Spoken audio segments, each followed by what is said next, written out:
désolée si j'ai blessé des femmes victimes. Ce sont elles et à elles seules que je pense. Vous avez attribué les propos de Salcone vis-à-vis de militantes féministes.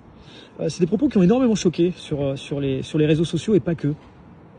Mais ça, je le comprends tout à fait, puisque ça n'était absolument pas destiné à être public. Je suis montée dans la loge d'un ami, parce qu'il avait peur, je pense qu'on l'entend dans les propos. Donc j'étais avec ma fille et il était avec 2 amis. Donc c'était à destination de 4 personnes, exactement. Et quand il m'a dit j'ai peur, effectivement, je me suis fâchée. J'ai dit maintenant, on va t'aider. Donc d'une manière très directe. Je n'aurais certainement pas employé ces termes-là en public, mais ça n'était destiné qu'à 4 personnes. Et je n'ai pas vu qu'il y avait quelqu'un derrière moi qui filmait. Est-ce que vous regrettez d'avoir tenu ces propos? Je ne peux pas regretter de parler. Je ne peux pas regretter. Je suis effectivement l'épouse du président de la République, mais je suis aussi avant tout moi-même. Et quand je suis dans le privé, effectivement, je peux me lâcher de manière qui n'est absolument pas adéquate. Mais j'avais besoin de le rassurer. Je l'ai rassuré certainement maladroitement, mais je n'avais pas d'autres mots à ma disposition à l'époque. Et à ce moment-là, et puis de toute façon, je pense qu'on a le droit de parler, le droit de penser.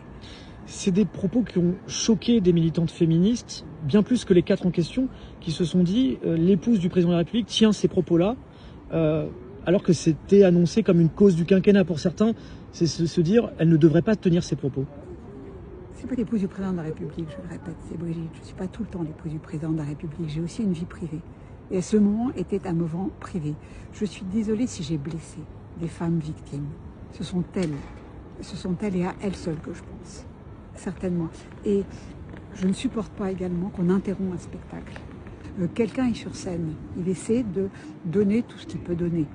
Comment fait-il pour continuer après? Et ça veut dire quoi, cette censure qu'on exerce sur les artistes? C'est quelque chose que je ne comprends pas. Nous ne sommes pas des juges. Sur les réseaux sociaux, il y a justement ce qu'on appelle une tendance qui était de dire moi aussi je suis une Salcone. Ces féministes qui disaient ça en disant elles l'ont pris pour elles. Comment vous leur répondez ce soir à ces personnes qui ont pu se sentir blessées, atteintes par vos propos? Ce qui m'intéresse, ce sont les victimes, avant tout. Et je veux leur dire que je suis là pour elles. Je l'ai toujours été depuis le début, assez discrètement, parce que je ne communique pas sur ce que je fais. Quand on me demande de l'aide, je le fais toujours sur ce sujet, parce que c'est une priorité. C'est non seulement une priorité de l'année, comme vous l'avez dit, mais c'est une priorité de tous les jours.